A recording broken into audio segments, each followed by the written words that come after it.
Sentence de Cheikh Dounoun Misri.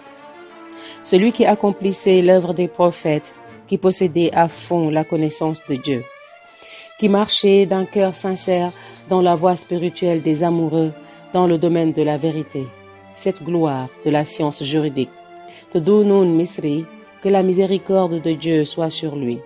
Il était le plus grand parmi les adeptes de la vie spirituelle. Nombreuses étaient ses mortifications, non moins nombreuses étaient les manifestations de sa puissance surnaturelle, mais de son vivant, les habitants de l'Égypte ne surent pas apprécier ses actes. Ce ne fut qu'après sa mort qu'ils comprirent toute sa valeur, attendu qu'il cachait sa vie à tous les yeux. Voici à quelle occasion il se convertit. Ayant entendu dire qu'à tel endroit se trouvait un grand ascète, il partit pour aller le visiter. Une fois arrivé, il vit que cet ascète s'était pendu à un arbre et disait à sa personne sensuelle: « Allons, allons, il faut te soumettre docilement à tous les exercices religieux. Sinon, je te laisserai pendu comme tu es là et tu périras de faim. » Lorsque je vis raconter Dounoun l'acte de cet ascète, je commençai à pleurer. Lui, entendant ma voix, cria: « Qui est-il, celui qui est là, à s'apitoyer sur un misérable dont les péchés sont nombreux et les remords bien petits ?» Alors, ajoutait Dounoun, je me présentai devant cet ascète et, l'ayant salué, je lui ai demandé ce que signifiait tout cela. « Ce corps que tu vois, répondit-il, est rebelle aux exercices de piété et recherche l'amitié des créatures. Mais, repris-je, sans doute ton corps a commis un meurtre ou quelque péché capital pour que tu lui infliges un pareil supplice. Quiconque, répondit-il, se mêle au monde et à ses impuretés commet forcément nombre de péchés capitaux et véniels. Tu es un étrange ascète, m'exclamai-je. Désires-tu en voir un plus fort que moi? Me demande-t-il. Certes, oui, je le désire. Eh bien, monte sur la montagne qui est là, et tu verras. Je gravis cette montagne, et je vis un homme se tenant à la porte d'un ermitage, un pied en dedans et un pied en dehors. Il s'était coupé le pied qui était en dehors. Les vers s'y étaient mis et le dévoraient. Je saluai ce jeune homme et lui demandai ce que cela voulait dire. Un jour, me répondit-il, que j'étais assis à cette place, tout d'un coup, une dame est venue à passer par ici. Mon cœur s'est senti attiré vers elle. J'ai posé un pied en dedans de cette porte et un autre en dehors pour voir la dame. Alors, j'ai entendu une voix. « Esclave, ne rougis-tu pas? Toi qui depuis 30 ans es occupé à m'adorer et à me servir, de tendre ainsi le cou au piège de Shaitan? C'est alors que j'ai coupé ce pied et maintenant je reste ici, ne sachant pas ce que Dieu veut faire de moi. Mais toi, qui t'a amené auprès d'un misérable pécheur? Si tu désires voir un serviteur vénérable du Seigneur très haut, monte jusqu'au sommet de cette montagne. » Comme la cime de cette montagne était trop éloignée pour que je puisse y parvenir, je lui demandai des renseignements sur lui dont il parlait, et voici ce qu'il me dit. C'est un homme qui, depuis nombre d'années, s'adonne aux exercices de piété. Un jour, quelqu'un lui ayant dit que, parmi les créatures, on ne peut se procurer les ressources nécessaires à la vie que par le travail, cet ascète s'engagea à ne rien manger de ce qui pourrait lui venir d'un autre homme créé comme lui. Il resta donc à jeun plusieurs jours, au bout desquels le Seigneur Très-Haut a envoyé un nassem d'abeilles qui produisait du miel tout autour de lui. Il mange de ce miel et s'adonne tout entier aux exercices de piété. Lorsque j'entendis ces paroles, continuait Dounoun, je compris que quiconque met sa confiance dans le Seigneur Très-Haut, celui-ci le dirige dans ses œuvres et ne permet pas que sa peine soit perdue. Comme je m'en revenais, Je vis sur un arbre qui se trouvait le long de la route un oiseau dont les yeux étaient privés de lumière. Où cet oiseau aveugle trouve-t-il à manger et à boire? Me dis-je en moi-même. Au même moment, l'oiseau, s'envolant de son arbre, ne fut pas plutôt posé à terre qu'il a frappé de son bec. Sur le sol, par un effet de la toute-puissance divine, on vit apparaître deux écuelles, l'une d'or, l'autre d'argent. Dans la première était du sésame et dans l'autre de l'eau. L'oiseau mangea le sésame, but l'eau, puis reprenant son vol, allant se percher sur l'arbre, tandis que les écuelles disparaissaient. Témoin de ce spectacle, je mis sans hésiter toute ma confiance en Dieu et je repris mon chemin. Une nuit, je campais avec mes compagnons dans les ruines. Nous y trouvâmes de l'or dans une jarre qui était elle-même recouverte d'une tablette sur laquelle était gravé le grand nom du Seigneur Très-Haut. Mes compagnons se partagèrent cet or. Moi, leur dis-je, je n'ai pas besoin d'or, mais donnez-moi cette tablette, car le nom de l'ami est gravé sur elle. Je la pris, la baisai et me mis à la passer sur mes yeux. Cette nuit-là même, j'eus un songe où l'on me disait « Oh Dunoon, parce que tu as eu de nobles aspirations et que tu as préféré notre nom à la possession de l'or, nous, à notre tour, te traitons avec honneur.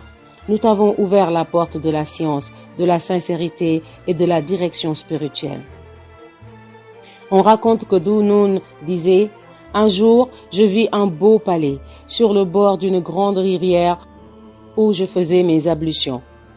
Sur le toit de ce palais, j'aperçus une belle fille. Curieux de savoir qui elle était, je lui demandai le nom de son maître. Elle de me répondre « Oh Dunoon ». De loin, j'étais pris pour un fou. De plus près, pour un initié. De plus près encore, pour un homme instruit. Mais, en y regardant bien, je vois que tu n'es ni fou, ni initié, ni instruit. Qui te fait parler ainsi, dit Dunoon. Si tu avais été fou, fit observer cette fille, tu ne te serais pas livré aux exercices de piété. Si tu avais été un homme instruit, tu n'aurais pas regardé une personne que tu n'as pas le droit d'approcher. Si tu avais été un initié, rien de ce qui n'est pas le Seigneur Très-Haut n'aurait attiré tes regards. Et en parlant ainsi, elle disparut à mes regards. Je connus alors avec certitude qu'elle n'était pas de la race d'Adam, mais que c'était un ange. Ces paroles avaient allumé le feu dans mon âme. M'étant étendu au bord de l'eau, je vis une troupe de gens qui s'embarquaient et allaient voyager sur le fleuve. Je m'embarquai avec eux. Une grosse perle propriétaire d'un marchand qui se trouvait sur le bateau, ayant été perdue, tout le monde criant « C'est ce derviche qui l'a volé !» Et on me chargea de coups sans que je me plaignisse. Cependant, comme la violence qu'on me faisait dépassait toute limite, « Mon Dieu, m'écriai-je, permets-tu une pareille chose ?» À l'instant même, 1000 poissons levèrent la tête au-dessus de l'eau, ayant chacun dans sa gueule une grosse perle. Dunoon, prenant une de ces perles, la donna à ses insulteurs. Les passagers qui étaient sur le bateau, témoins d'un pareil prodige, demeurèrent stupéfaits. Puis, baisant les pieds et les mains de Dunoon, ils lui demandèrent pardon. Dunoon avait une sœur qui, vivant toujours dans son intimité, en était arrivée à acquérir beaucoup de savoir et avait atteint le degré de la perfection. Un jour, cette fille dit « Mon Dieu, d'où vient que tu as fait pleuvoir sur les enfants d'Israël la manne et l'écaille et que tu n'as pas accordé la même faveur aux fidèles de Mohammed ? Je jure par ton unité que je renonce à m'asseoir tant que je n'aurai pas vu tomber la pluie de manne et de caille. » Sur le champ, par un effet de la toute-puissance du Seigneur Très-Haut, la manne et l'écaille commencèrent à tomber en pluie. Alors, cette fille, prenant sa course, sortit de la maison dans la direction du désert et depuis personne n'a pu la retrouver ni la voir. On raconte que Dunoon disait: comme je me promenais dans les montagnes, je vis plusieurs infortunés, affligés de maladies, qui s'étaient réunis dans un endroit. Que vous est-il donc arrivé? Leur demandai-je. Eux de me répondre: ici, dans un ermitage, vit un ascète, adonné aux exercices de piété. Une fois l'an, il sort de son ermitage et il n'a pas plutôt soufflé sur tous ses malades qu'il se trouve guéri. Puis, il rentre chez lui et n'en ressort plus jusqu'à l'année suivante. Je m'assis avec eux. Lorsque cet ascète sortit de l'ermitage, je vis qu'il avait la figure toute pâle et les yeux creux. Mais il avait un aspect si imposant que les montagnes tremblaient devant lui. Alors, jetant un regard de compassion sur les malades, il leva les yeux au ciel et n'eut pas plus tôt soufflé sur eux que tous furent guéris. Puis, comme il se retournait pour rentrer chez lui, je le saisis par le pan de sa robe en lui disant: ô saint homme, tu as porté remède aux souffrances extérieures de ces malades. Au nom de la divinité, guéris le mal dont je suis atteint dans mon intérieur. Il jeta les yeux sur moi et s'écria: laisse-moi, Dunoon, car l'ami nous regarde. Qu'il voit que tu t'attaches au pan de la robe d'un autre que lui, il lui abandonnera le soin de tes affaires, comme il t'abandonnera à toi le soin des affaires de cet autre. Et ce disant, il rentra dans son ermitage. On raconte qu'un jour Dunoon s'étant mis à pleurer, ses disciples lui en demandèrent la cause. Lui de répondre: hier soir, en faisant la prière comme j'avais posé ma tête par terre pour adorer, je me suis endormi. J'ai vu en songe le Seigneur Tout-Puissant qui m'a dit: écoute Dunoon. Quand j'ai créé les hommes, je les ai partagés en 10 sections et je leur ai montré ce bas monde. 9 sections se sont tournées de son côté. J'ai encore divisé celles qui restaient en 10 autres sections et je leur ai montré le paradis. 9 d'entre elles se sont tournées du côté du paradis. Une 3e fois, j'ai divisé cette section qui restait en 10 sections. 9 d'entre elles, à la vue de l'enfer, se sont dispersées en désordre dans l'excès de leur frayeur. Une seule est restée, qui n'a pas donné son cœur à ce monde, qui ne s'est pas senti attirée vers le paradis, qui n'a pas eu peur de l'enfer. Que vous faut-il? Ai-je demandé à ceux-là. Seigneur, ont-ils répondu, tu le sais bien ce qu'il nous faut. On raconte qu'un enfant, étant venu trouver Dunoon, lui dit: ô Dunoon, il m'est venu un héritage, 100 000 pièces d'or. Je veux faire pénitence à ton service et dépenser cet homme dans la voie de Dieu en faveur des pauvres, des misérables et des derviches méritants. Es-tu en âge de puberté? Lui demanda Dunoon. Non, répondit-il. Alors il n'est pas permis que ceux-ci jouissent de ton argent. Patiente jusqu'à ce que tu sois arrivé à la puberté. Lorsqu'il eut atteint cet âge, l'enfant vint se consacrer à la pénitence auprès de Dunoon, non sans avoir distribué aux pauvres et aux malheureux ces 100 000 pièces d'or, si bien qu'il ne lui resta absolument rien. Un jour, ce jeune homme eut besoin de quelque argent pour sa dépense, mais il ne le possédait pas.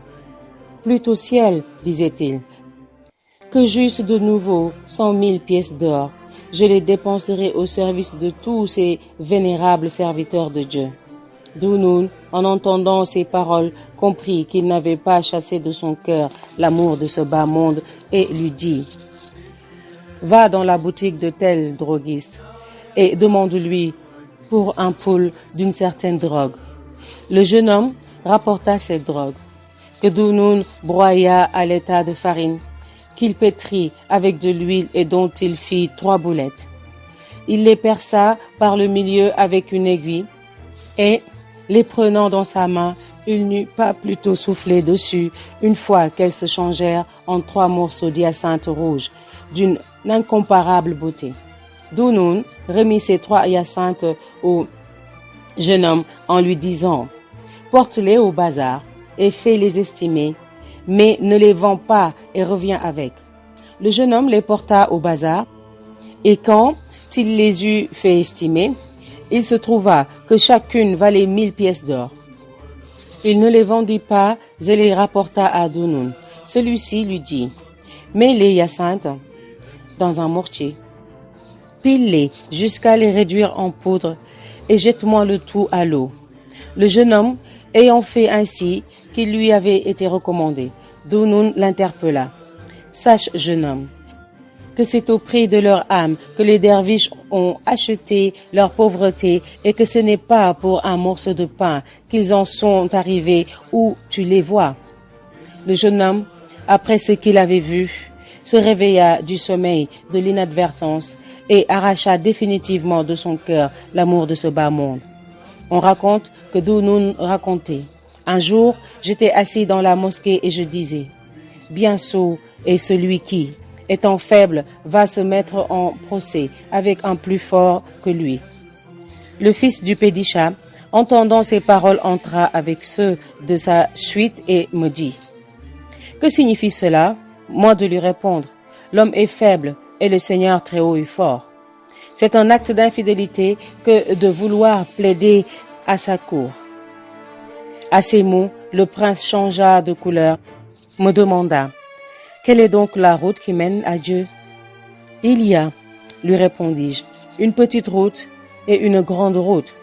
Si tu choisis la petite route, abandonne entièrement le péché et la concupiscence. Si tu choisis la grande route, chasse de ton cœur tout ce qui n'est pas le Seigneur très haut. » « Eh bien, s'écria le prince, je vais choisir la grande route. » Puis, sur le champ, il se revêtit d'un habit de laine et, extirpant radicalement de son cœur l'amour de ce bas monde, il se fit derviche. On raconte que quelqu'un vint trouver Dunoun et lui dit « J'ai une dette à payer, mais je ne possède rien. » Dunoun, ramassant par terre un fragment de caillou, le lui donna. L'autre le porta au bazar et il se trouve que c'était une émeraude, qu'elle vendit 400 pièces d'or, lesquelles il donna en paiement de sa dette. On rapporte qu'il y avait un jeune homme adversaire décidé des soufis. Un jour, Dunoun lui remit son anneau en disant « Porte cet anneau chez tel boulanger. Laisse-le en gage pour une pièce d'argent et rapporte-nous du pain. » Lorsque le jeune homme arriva avec cet anneau, on ne voulut pas le recevoir en gage. Il le rapporta donc et vint annoncer qu'on ne le prendrait pas en gage pour une pièce d'argent, mais seulement pour un poule. « Eh bien, dit Dunoun, porte-le chez tel joaillier, pour qu'il l'estime. » Le jeune homme l'y apporta et on l'estima 1000 pièces d'or. Quand il vint en informer Dunoun, celui-ci l'apostropha. « Ô jeune homme, tu en sais aussi long sur l'état des soufis que le boulanger sur la valeur de cet anneau. » Et le jeune homme se consacra à la pénitence auprès de Dunoun. On raconte qu'il y avait 10 ans que Dunoun éprouvait le désir de manger du kipper, sans qu'il eût jamais satisfait ce désir. Lorsque vint la nuit de la fête, sa sensualité lui dit « Voyons, Dunoun, demain est un jour de fête. Est-ce que tu ne pourrais pas me faire manger du kipper ?»« Si tu veux me prêter assistance, répondit Dunoun, de manière que j'achève entièrement la récitation du Coran dans une prière de 2 rakas, demain matin, je t'accorderai du kipper. » Sa sensualité lui prêta assistance pendant la nuit, de sorte qu'il put faire la prière en paix. Au matin, comme il revenait de la prière de fête, on lui servit le kipper. Dunoun en prit un morceau pour le porter à sa bouche, puis le mit sur le plat et se releva pour faire la prière. Quand il eut fini, son serviteur lui demanda ce qu'il avait. Lui de répondre « Lorsque j'ai eu pris cette bouchée de kipper, ma sensualité s'est écriée. Enfin, je suis arrivé à mon but. » « Non, ai-je dit à mon tour, tu n'y arriveras jamais. Et voilà pourquoi j'en ai pas mangé. » Au même moment, arriva un homme portant du kipper dans un chaudron qu'il posa devant Dunoun en lui disant « Oh Dunoun, je suis un portefaix. Il y a longtemps que ma femme et mes enfants désiraient du Kuper et que nous ne pouvions nous en procurer. Nous avons fait cuire celui-ci cette nuit. Aujourd'hui, après m'être acquitté de la prière, j'ai dormi quelque temps. J'ai vu en songe l'envoyé sur lui le salut, qui m'a dit, « Veux-tu contempler mon visage au jour de la résurrection ?» Certes oui, je le veux, ô envoyé du Seigneur. Eh bien, a-t-il ajouté, porte donc ce qui perd et le chaudron dans lequel tu as fait cuire auprès de Dunoun. Salue-le de ma part et dis-lui, Muhammad t'envoie le salut et te recommande de manger quelques bouchées par considération pour lui et de faire la paix avec ta sensualité. En entendant ces paroles, Dunoun pleura abondamment et mangea de ce qui perd. On raconte que lorsque la puissance d'action de Dunoun eut pris un très grand essor, les habitants de l'Égypte le traitèrent d'impie et envoyèrent à Bagdad le dénoncer au calife Moutbekel. Le calife donna des ordres pour qu'on lui amenât Dunoun à Bagdad et on l'y conduisit en effet après lui avoir mis les fers aux pieds. Quand on le présenta à la porte du calife, une vieille femme lui dit « Oh Dunoun, ne crains rien, car celui-ci aussi est un serviteur du Seigneur très haut. Tant que la volonté suprême ne lui permettra pas, il ne pourra rien te dire. » À ce moment, un messager apporta de la part du calife l'ordre de conduire Dunoun en prison. Il y resta 40 jours, durant chacun desquels la sœur cadette de Bouchra Hafi lui envoya du pain qu'elle gagnait à filer. Le jour où l'on fit sortir Dunoun de prison, il se trouva qu'il n'avait pas mangé un seul des 40 pains que lui avait envoyé la sœur cadette de Bouchra Hafi. Celle-ci lui dit, « Oh Dunoun, tu sais bien que ces pains étaient gagnés légitimement. Pourquoi ne les as-tu pas? Oh Dunoun, tu sais bien que ces pains étaient gagnés légitimement. Pourquoi ne les as-tu pas mangés? » Parce que, répondit-il, le plat qui les contenait n'était pas pur, en ce sens que la main du geôlier y avait touché. En sortant de prison, il fit une chute et se blessa au front. Mais le sang n'atteignit ni son vêtement ni sa personne. Toutes les gouttes qui tombaient à terre disparaissaient entièrement. Lorsqu'on eut conduit Dunoun en présence du calife, celui-ci s'entretint avec lui et pleura abondamment en entendant ces paroles. Tous les assistants restèrent stupéfaits de son savoir et de son éloquence. Le calife se déclarant son disciple, le traitant avec beaucoup de respect et le renvoya en Égypte avec tous les témoignages de son estime et de sa considération. On raconte que Dunoun avait un disciple qui avait fait 40 fois le voyage de la Kaaba, était rentré 40 fois dans la quarantaine de réclusion et durant 40 ans avait consacré les nuits aux exercices pieux sans se livrer au sommeil. Un jour, il vint trouver Dunoun, lui exposa sa situation et lui dit « Depuis 40 ans que je m'impose de pareilles épreuves, il ne m'a rien été révélé du monde invisible. L'ami ne m'a rien dit et n'a pas jeté sur moi un regard. Je crains de mourir et de m'en aller de ce monde sans espoir. Toi qui es le médecin des gens en peine, imagine donc quelques procédés pour me guérir. » Va, lui dit Dunoun, ce soir ne fais pas la prière du coucher au commencement de la nuit. Mange à ton appétit, couche-toi et dors. Il arrivera sans doute que si l'ami ne te regarde pas avec l'œil de la miséricorde, il te regardera au moins avec celui de la colère. Ce derviche s'en alla et fit la prière du coucher en se disant que ce serait mal de ne pas la faire. Puis il mangea jusqu'à satiété et s'endormit. Dans son sommeil, il vit l'envoyé sur lui, soit le salut, qui lui dit « Ô derviche, l'ami t'envoie le salut » et il a ajouté « Faut-il qu'il soit pusillanime celui qui, à peine arrivé à ma cour, a hâte de s'en retourner. Dans cette route-là, pose le pied comme doivent le faire les hommes de cœur. Et alors, Il faudra que nous te donnions la récompense de tous les exercices de piété que tu as accomplis pendant 40 ans et que nous te fassions arriver au but de tes désirs. Charge-toi de faire parvenir de ma part le salut de cet impudent, des trousseurs de grands chemins, et dis-lui, ô bandit de Dunoon, si je ne te signalais pas à la réprobation de tous les hommes, c'est que je ne serai pas ton Dieu, car je ne veux pas qu'à l'avenir tu enseignes la ruse à mes adorateurs. Le derviche, ayant eu ce songe, s'éveilla et alla en pleurant auprès de Dunoon, auquel il raconta tout.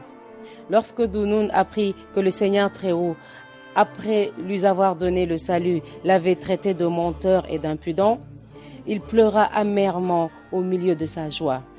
Peut-être demandera-t-on comment un cheikh pouvait dire à son disciple de ne pas faire la prière. Mais il faut réfléchir que ces cheikhs sont des médecins connaissant le remède pour toute espèce de maladie. Or, il y a beaucoup de maladies que les médecins traitent par les poisons. Dunoon savait bien d'ailleurs que son disciple ne négligerait certainement pas de faire la prière. Il y a dans la voie spirituelle beaucoup de choses qui ne se justifient pas d'après la loi écrite.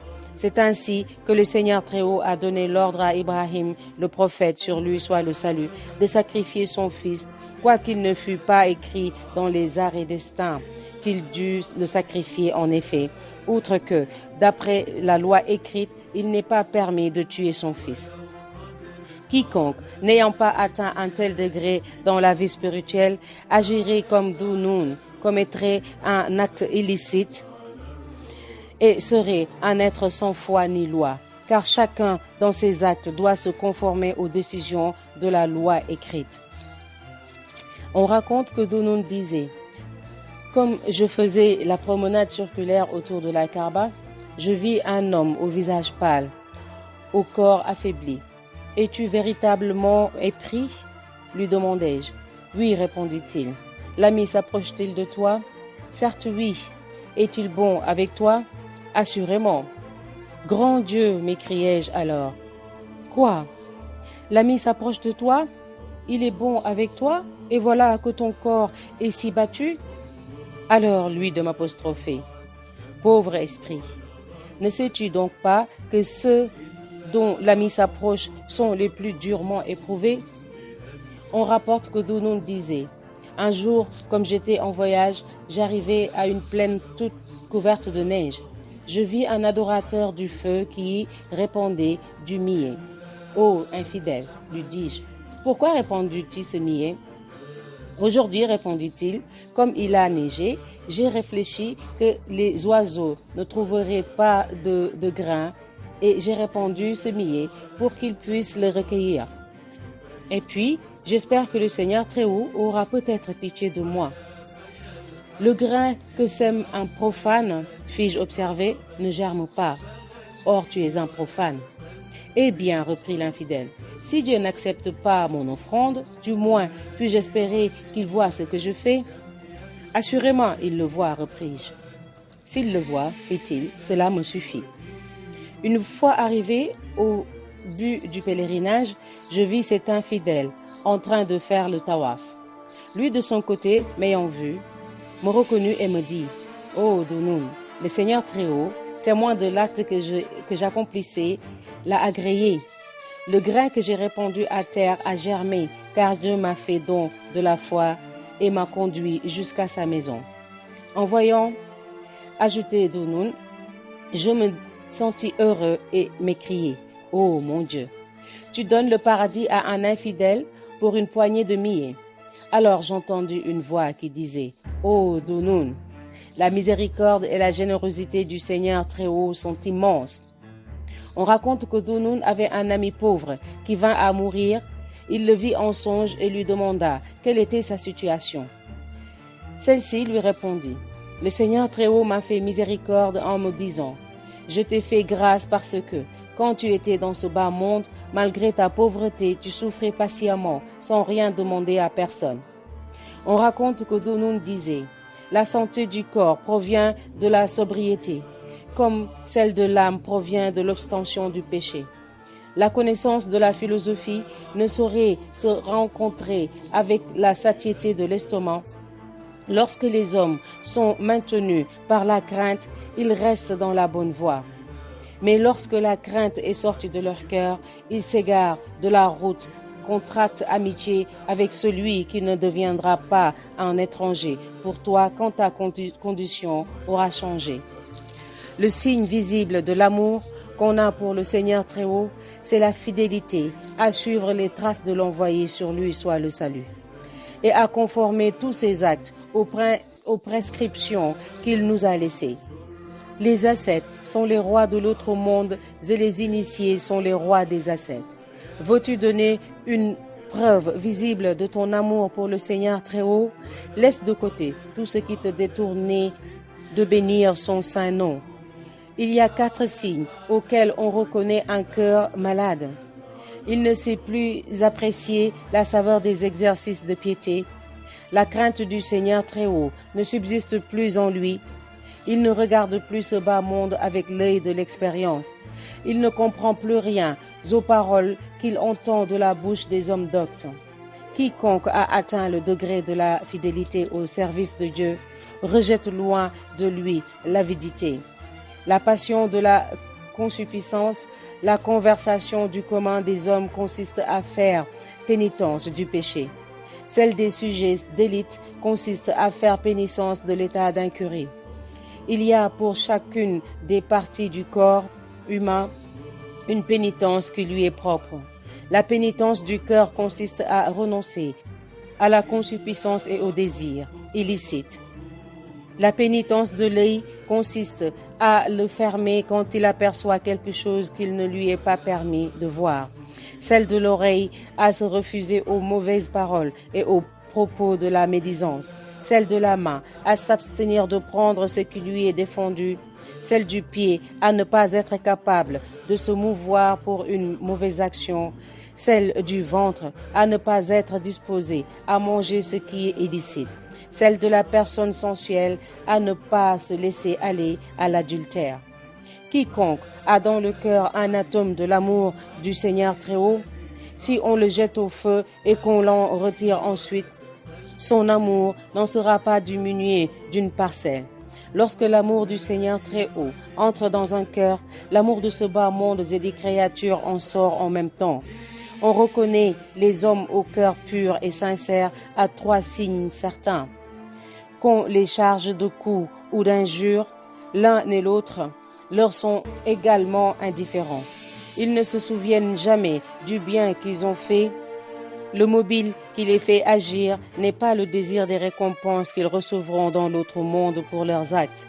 Ils se contentent d'espérer dans la miséricorde de l'unique, du vivant, du Seigneur tout-puissant et très haut. On demandait à Dunun quel était le signe distinctif de l'homme qui met sa confiance en Dieu. Quiconque met sa confiance en Dieu, répondit-il, ne doit rien désirer de la créature. Celui qui ne renonce pas à ne rien désirer à la créature, sa confiance en Dieu n'est pas de bonne loi. On lui demandait encore, qu'est-ce que le monde? C'est, répondit-il, tout ce qui te distrait et te préoccupe au point de te faire négliger de rendre gloire au Seigneur très haut. Qu'est-ce que l'ignorant? Qu'est-ce que l'insouciant? C'est celui qui ne connaît pas le chemin menant à Dieu et qui n'éprouve pas le moindre souci de s'en instruire auprès de quelqu'un. Youssouf Ben Hussein demanda à Dunun, « Avec qui faut-il entretenir des relations ?» « Avec celui-là, répondit-il, qui n'introduira dans vos rapports ni le toi ni le moi. » « Donne-moi un conseil, ajouta-t-il. Sois l'ami du Seigneur très haut, dit Dunun, et l'ennemi de tes passions. Ne considère jamais personne comme étant au-dessous de toi-même, fût-ce un chien. Si tu donnes ton extérieur à la créature, donne à Dieu tout ton être intérieur. Lorsque Dieu t'enverra un bienfait, rends-lui de nombreuses actions de grâce. Si, au contraire, une épreuve vient à ta rencontre, supporte-la avec patience. Quelqu'un lui ayant dit, « Oh, Dunun, je t'aime. » Dunun lui répondit, « Connais-tu le Seigneur très haut? Si tu le connais, aime-le, car l'amitié que tu as pour lui doit te suffire. Si tu ne le connais pas, cherche quelqu'un qui te fasse arriver jusqu'à lui et te fasse connaître de lui. On lui demandait, quel est le dernier degré auquel tendent les initiés?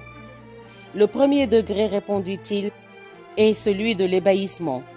Vient ensuite celui du rapprochement, ensuite celui de l'union intime.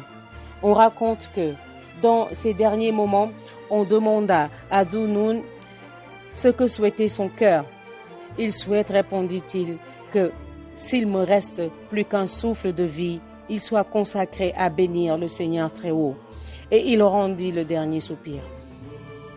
Dans cette même nuit, 70 personnes virent en songe l'envoyé, sur lui soit le salut, qui disait: l'ami du Seigneur très haut, Dhu Nun Mithri, va arriver. Nous venons au devant de lui. Après sa mort, on trouva tracée sur son front une ligne verte où on lisait: celui-ci est l'ami du Seigneur très haut. Il est mort avec la passion qu'il avait pour lui, et c'est à cause de cette passion qu'il s'est jeté dans son plein gré au devant des coups mortels du glaive de Dieu. Lorsqu'on enlevant de terre le brancard qui portait le corps de Dhu Nun, tous les oiseaux voltigeant au-dessus l'ombrageaient de leurs ailes. Tandis que le cortège était en marche, il se trouva qu'on faisait l'appel à la prière. Au moment où celui qui faisait cet appel prononça la formule « J'atteste qu'il n'y a pas d'autre Dieu qu'Allah », Dhu Nun, retirant sa main de dessous le linceul, leva en l'air l'index. Tous les témoins de ce prodige poussèrent un cri, s'imaginant que Dhu Nun était ressuscité. On posa à terre le brancard, mais quelques efforts qu'on fit pour abaisser le doigt, on ne put y parvenir. Les habitants du Caire, voyant cela, se repentirent de tous leurs mauvais procédés à l'égard de Dhu Nun et en firent pénitence. Dieu seul sait tout. Masha'Allah. Les sentences qui vont suivre seront de Cheikh Bayezid Bestami. Qu'Allah les agrée tous.